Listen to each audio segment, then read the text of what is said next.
you for joining us on our Facebook Live show today.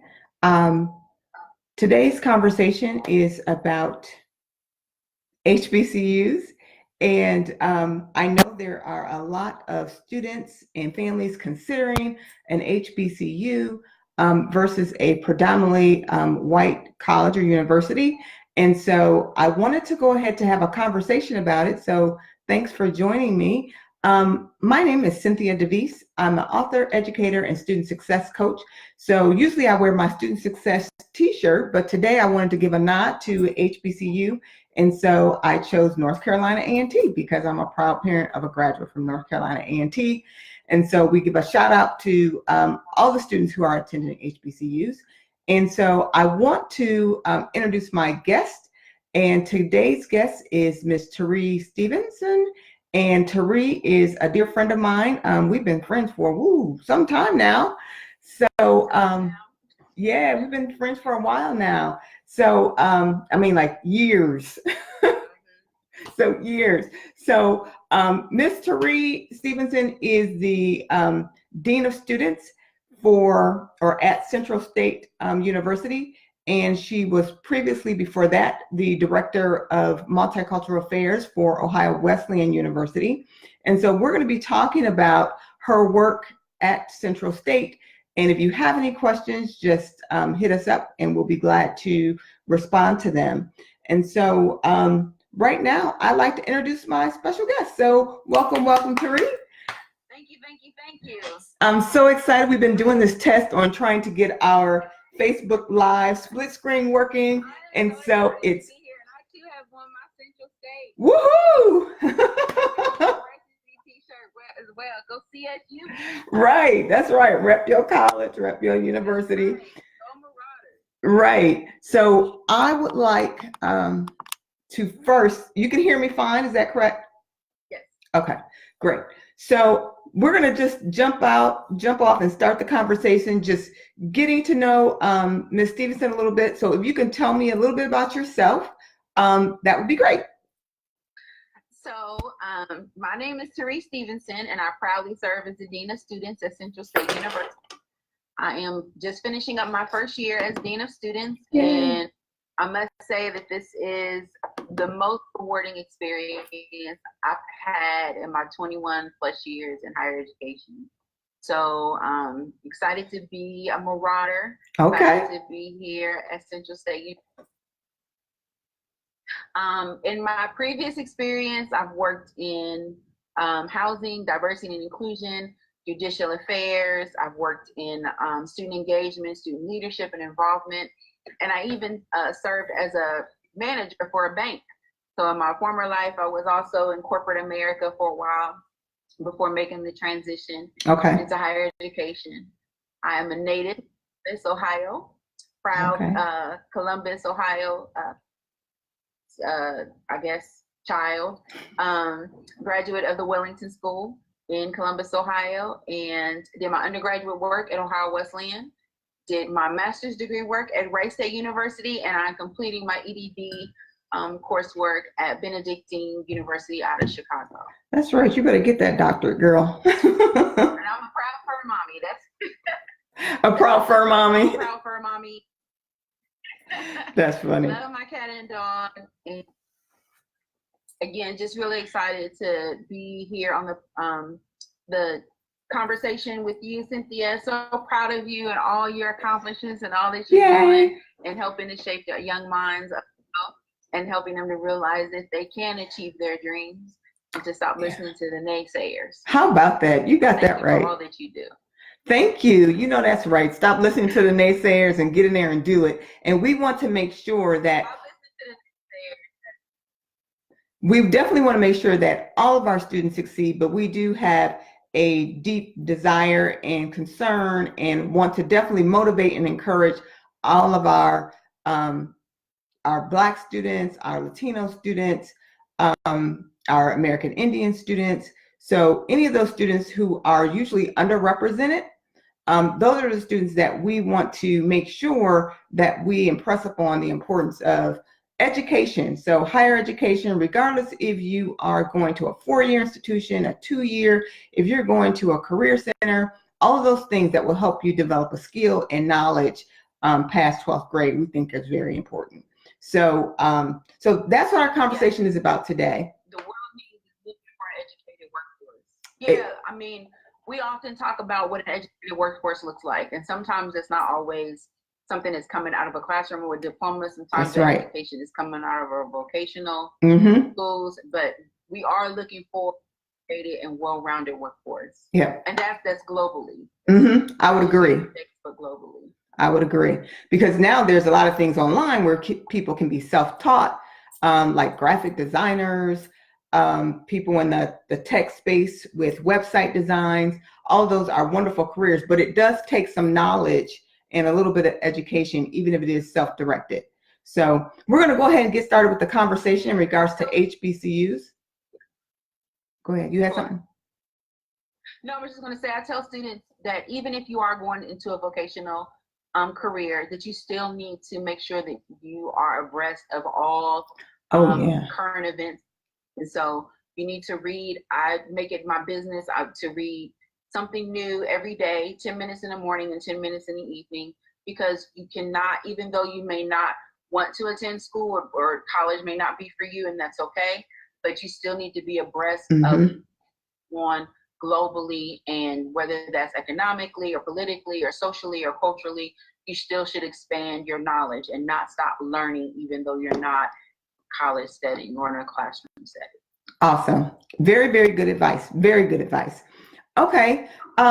Let's go ahead to start in the conversation about why do you think, because data is showing us that there is a vast increase in the number of students enrolling in HBCUs. So what do you think is contributing to the factor of more students wanting to go into historically Black colleges and universities? What do you contribute that factor to? I think it's contributing to a lot of things. I think people do not really appreciate or celebrate an HBCU experience in terms of the academic opportunities that exist for students. Many HBCUs, some are private, some are public. There are at least 14 land grant institutions that are HBCUs, and so they're federally funded and offer opportunities for agriculture and mechanical arts. And so I think people don't realize the value of an HBCU education, and that also it's affordable. So we often hear about Spelman and Morehouse, which are usually priced at the private school level, but here at Central State, it's not even $20,000 a year to attend. And then if you add room and board, it's not even $25,000 to attend. Awesome. So, well, per year, yeah. So I do know that there has been an increase in the number of students going to HBCUs. I do think that the message is getting out there that some of the schools are best in engineering, you know, in their field of engineering. Students are going to, like you said, agricultural careers, and the fields within those are just so vast. You were telling me about a career in agriculture that I had never heard of yesterday. If you can talk about some of the majors that you guys offer there at Central State. So we offer mechanical engineering, we offer engineering. We also are the only HBCU that offers a water resource management degree.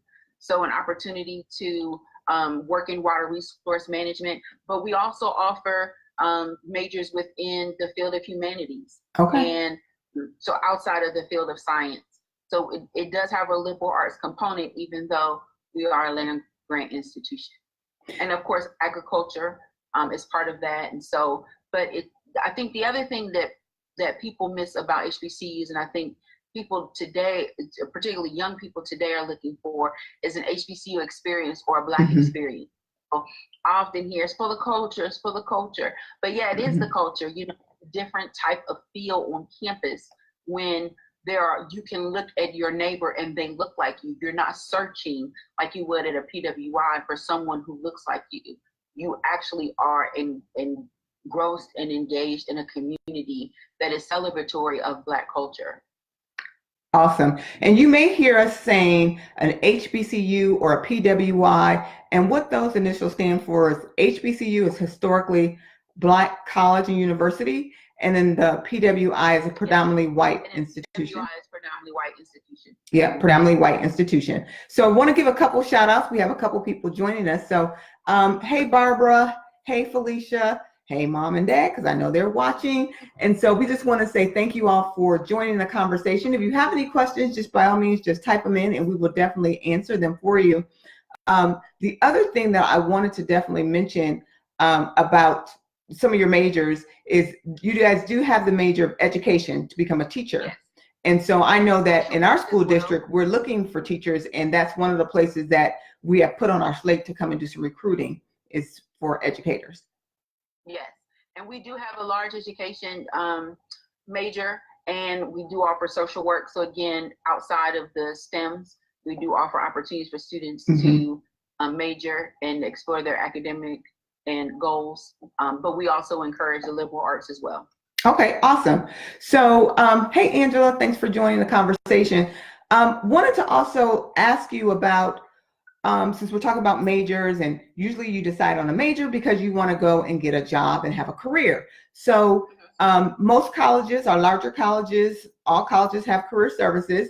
So would a student come there and be able to connect with different companies to get internship opportunities? How does that work normally for an HBCU? Well, what we do is we do have an Office of Career Services, just like many other PWIs do offer an Office of Career Services. And within that office, students can sign up for internships. They can look for internships. There are opportunities to engage. We actually offer a grant, a Great Lakes grant, where we can pay students to intern over the summer here on campus or in the community at other institutions. So we do offer that. We also have hosted businesses on campus. Eli Lilly was here a couple of weeks ago. Oh, awesome. Nationwide was here. So we do offer opportunities for students to work for Fortune 500 companies. In addition, we have a career fair every year in the fall and in the spring. And in our most recent career fair, which took place in March, we had over 80 employers here on campus to hire. And, you know, I've worked at PWIs, and I can honestly say at this particular career fair, we would at my former institutions, we would let students just go to the career fair. You know, if whatever they have on, that's up to the employer to decide. Here at Central State, you cannot enter the career fair if you are not dressed in business attire. Yeah. You have to have on a suit, a blazer, a dress if you're a woman, you identify as female. We encourage that. Not only do we encourage it, we make it a mandate. But we know students sometimes have limited resources, whether that's transportation to get the proper attire or the finances to get the proper attire. So we have what we call a marauder closet. And it's we solicit donations from the community and from our alumni. They donate business suits. We have pearls that we give away in ties, dress shoes, purses, portfolios, and a student can come in there and actually get dressed for the career fair. Oh, cool. And go to the career. But that is open all year round, and it's free. Students can take as much as they like, and they can keep everything that they take. Oh. We have come in frequently. You know, we have students that come in usually daily to visit the Marauder Closet, but it's all donated. It's all donated goods.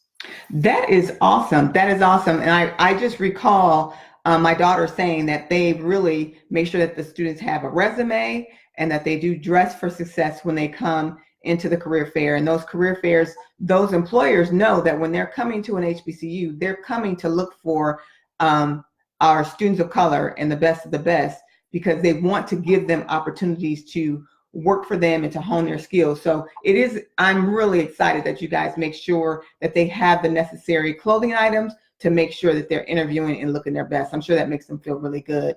So we have, but also we have Business Wednesday. So every Wednesday, our students are required to dress up, particularly those who are in the College of Business.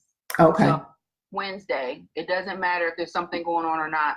During the day, they are dressed up, and you'll see students dressed up in suits and business attire, observing Business Wednesday. Awesome. So a freshman year, not just the senior year that starts as first year students. Awesome. So we have a couple more people joining us. Hey, Angela. Hey, Carla. Hey, Leilani. So we thank you guys for joining in on the conversation. Like we said, if you have a question, just let us know. Today, we're talking about HBCUs, historically Black colleges and universities. And we have the Dean of Students from Central State University here, Ms. Therese Stevenson. My screen a little bit. she wants to make sure y'all know she's repping her school. Yeah. And I am, of course, repping my parent shirt for A&T, North Carolina State University. So the other question that I had that I wanted to make sure that we talked about is when students apply to an HBCU, what's usually the protocol for applying once they get in? You know, are they coming to interview? Are there scholarships available for students? Because sometimes you hear people saying if you go to an HBCU, they don't have any scholarships, you know, that you can apply to. And I know that's not true there because I know some students who are on scholarship. What are some other things? People always have an idea of what an HBCU is, that it's so different from a predominantly white college or university, but you still have the same standards as far as taking an ACT or SAT, applying with an application or the Common App. You know, go ahead and talk about some of those things. Yeah, so you can still apply with a Common App, and there's actually a Common App that HBCUs use amongst the institutions. So definitely do that. Applying is very much like applying at any other institution. You know, there is an essay involved. You have to submit an application and you go through a process. But if you want to interview and come to campus, you're welcome to do that. For some scholarships, we do require that. Okay. But I can say my former institution, whatever financial aid package you were awarded as a freshman was the financial aid package that you had your entire career. And that's not the case here at Central State. So if you are awarded a scholarship, you could be awarded an academic scholarship as a sophomore, junior, senior. Additionally, we work closely with the UNCF or the United Negro College Fund. And we also work with the Thurgood Marshall College Fund, TMCF, and allows our students to get scholarships, internship opportunities. They offer leadership training through TMCF. And our students are exposed to other students who attend other HBCUs. And so they're able to challenge and grow and learn and develop from each other. Okay. So not a difference in terms of application process, but I will say in terms of financial aid process, not only is it more, I have found that working here at Central, it is definitely the most affordable across the region. But we are the only public HBCU in the state of Ohio. Right. But there are opportunities. We also offer scholarships. Our band, Invincible Marching Marauders, offers band scholarships. Our choir, which is internationally renowned and was even nominated for a Grammy. Oh, nice. Yes, offers scholarships. So we offer athletic scholarships here at Central State. So there are scholarships available at HBCUs. You just have to exercise and utilize them. So it's not that they're not offered. It's just that you have to explore and find out which best for you, whether it's an athletic or an auxiliary or a musical, or whether it's an academic. Okay, awesome. Just wanted to kind of clear that up because I know that some people say that you can't get a scholarship at an HBCU, and I know that's not true. That's a myth. Definitely a myth. Yeah. Because and to have great partnerships like with UNCF and with Thurgood Marshall College Fund, it allows our students to be able to reach outside of the institution and share what we are doing here as an institution externally and not just internally. Okay, awesome. Thank you. Tari, I want to make sure, I know you want to get your shirt in there, but I want to make sure your head is in the picture too. So I got to get my Central State, so let me. so adjust. I love my HBCU. Yes. You are so funny. Duly noted. Okay, so for those of you who are just recently joining us, I'm going to give a couple more shout outs. Hey, Travis, thanks for joining us, and Michelle and Dee Janelle, Daphne, thank you for joining us. So we are talking about HBCUs, and we know there's definitely has been an uptick in the applications. that have been submitted to HBCUs. And so we thought it was important to have somebody come on to talk to us about some of the differences between an HBCU or a predominantly white institution or a college.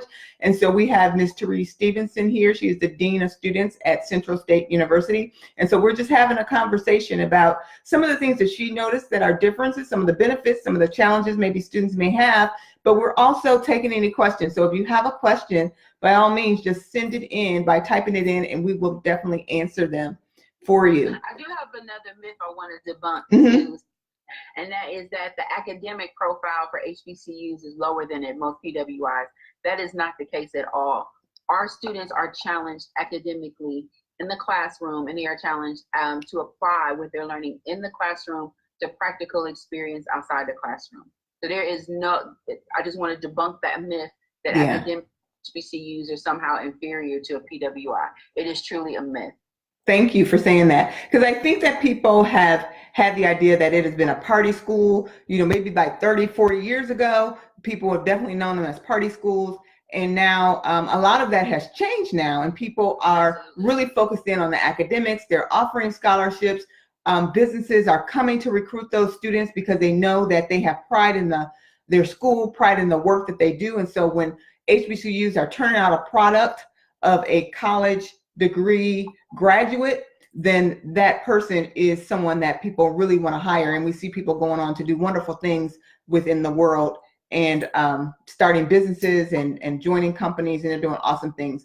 Some of the other things that we want to talk about is not only do we know that the academics are important in all schools, including HBCUs, but what about some of the things that you deal with, because I know you're over a lot of different offices, residence life, because they do have residence life, they do have dorms on your campus. I know some people think that they don't.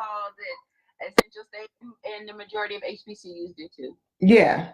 So honestly, I don't know any HBCU that doesn't have a residence hall. So can you talk to us about all the different offices that are under you? And I know they have a counseling services, just a variety of different things that when people come to an HBCU, come to Central State, you do offer all the services that we want to make sure that if my child is coming to your school, that there's safety, there's a counselor there, there's going to be a cafeteria there, there's going to be, all the amenities that they need and services that when students come, they can be assisted if needed.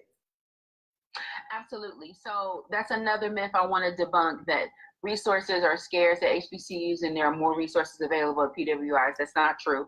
I currently supervise the Office of Residence Life. I also supervise career services, student engagement and conduct, and the Office of Violence Against Women. And within the Division of Student Affairs is health services, counseling services, with Title IX, and the Office of Academic Empowerment and Accessibility. So that is formerly known as the Office of Disability Services. So, and we changed that because we want students who may be challenged in terms of needing additional time or have a learning disability understand that they are still academically empowered and that they have accessibility through that office. Okay. Awesome. That's just within the Division of Student Affairs. And then we also offer an Office of Student Success and Learning, where they offer opportunities in the sciences, so math and physics and calculus, as well as in English and some of the humanities courses that's offered there. They also do academic coaching there. Yeah. We have programs on campus, so that would include Upward Bound, Talent Search, as part of the TRIO exposure and experience. So students who are involved in TRIO programs can attend Central State and receive additional services through our TRIO program. Over 50% of our students qualify for TRIO. So we offer aid through our financial aid. We have a gifted financial aid office that can be of support and assistance to our students, whether they're applying, if they have a part-time lift in their FAFSA, getting verification. So there are lots of services and opportunities that exist for students here on campus, and it's a myth that they have less resources available at HBCUs than they do at PWIs. So what about if a student comes there and they're in their classes and they realize that maybe there's some difficulty in some of the studies and the rigor is more than they expected? Can they get a tutor? Is the tutor free? What type of? We offer tutoring services, and the tutor is free. And then we also work with the academic coaches. So for a student who maybe during that first semester kind of faltered a little bit and maybe found themselves on academic probation, each student who's on academic probation receives an academic coach. And that coach checks in with them sometimes weekly, sometimes 2 or 3 times a week, depending upon the student's needs. But they follow up with the student throughout the semester to ensure that the student can be academically successful and continue to persist in obtaining their academic goals.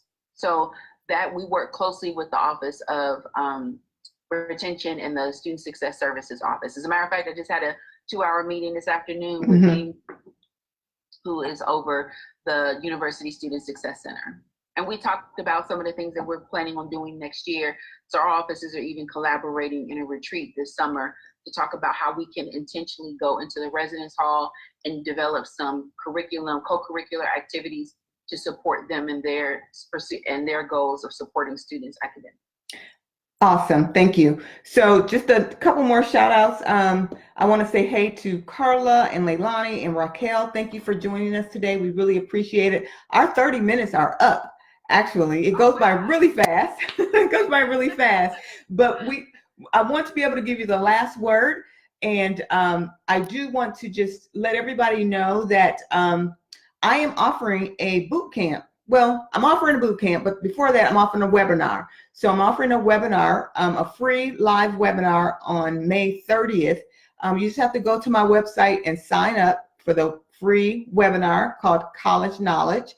And it's basically for parents and college-bound students to kind of learn all that information that maybe things have definitely changed since you've been to college, or if you have never gone, but it was a great introduction to the applications, scholarships, applying, college, how do you finance it, all those things. We're going to have a conversation about that. So if you're interested in signing up for the webinar, free webinar, look at my website at thestudentsuccesscoach.com, or it could be cynthiadevese.com. So as we wrap up the conversation, Taria, are there any last words that you want to share with us? And the final question that I did have for you is in regards to students who are already registered and they'll be new to campus this year. What about them signing up to go on the parent orientation and the student orientation? Because I'm sure you guys have that also. Is it important for students to come to that? Is it important for parents to come? It absolutely is. I encourage everyone, if there is a pre-orientation or as what we call a SOAR, where students can come and get registered for their classes, for the campus, sign up for their residence hall assignment for the fall. If there's an opportunity to do that, I encourage you to do that. Not only does it allow for that to take place in a less stressful environment, because it's usually in small groups and cohorts, but it also allows for students to meet their peers and begin to develop that cohort of support. It's proven academically and through research that students persist and graduate at a higher rate when they have their cohort with them, and if they feel that support of a cohort. So I strongly encourage for you to do that if you haven't. We also offer an orientation during the week as students are moving in. It's called Pirate Week for us because we're the Marauders, but we also offer that for the parents as well. So I encourage you to participate. I know sometimes it's hard to get off of work and extend your time,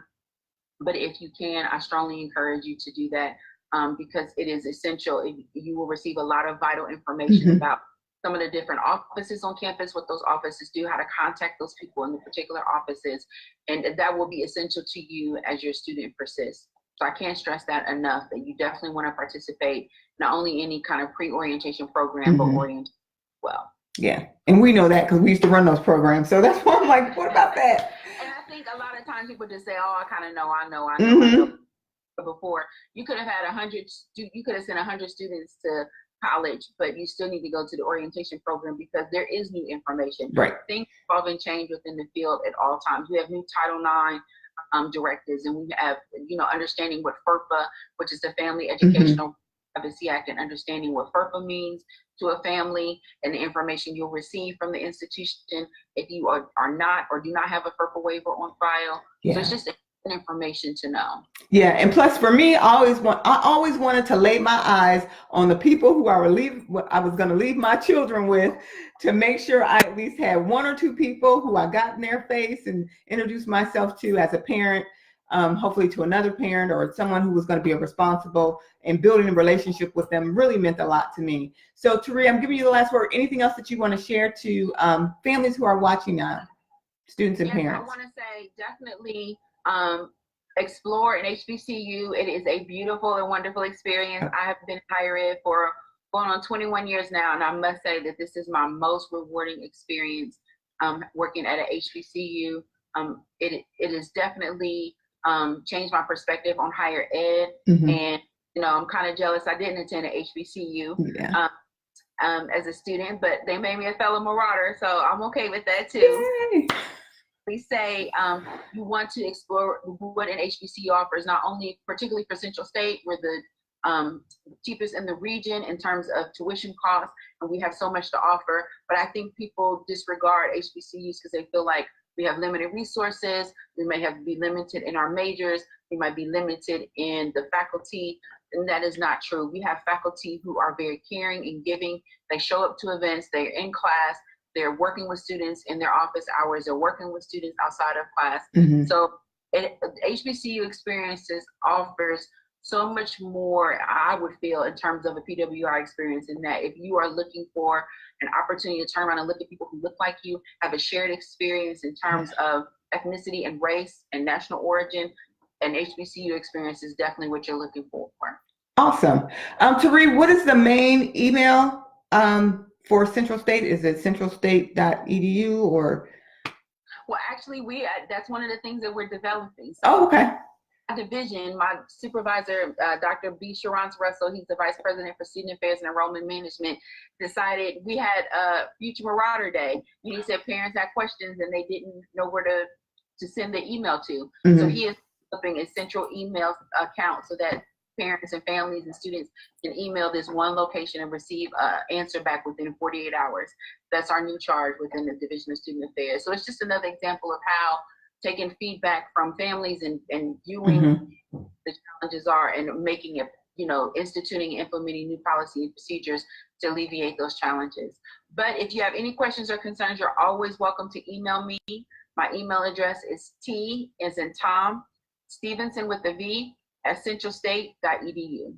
And I will definitely put that in the notes. So when anybody replays this, they'll see your email address so they can get back in touch with you. So for now, I really appreciate you spending time with me, Miss Tari. Extending an invitation, and I will come back anytime. Thank you. So to everybody who joined us tonight, thank you very much. We really appreciate you tuning in to our Facebook Live. Ask Cynthia. And go Marauders. Next week is, what's next week? What's our date next week? Oh, next week we are going to be talking about anxiety, school anxiety. It could be in the school now, being anxious about applying to college, going to college, all those things. And our guest next week is Miss Davia Stevenson. No relation, I don't believe, but Davia is our guest, and she is a licensed certified counselor, and she has worked with students for many years. And so we're going to talk about how parents and families can support students who may have anxiety around, looking forward to going to college or thinking about planning for college. So that's our guest for next week. And as always, we appreciate you joining us.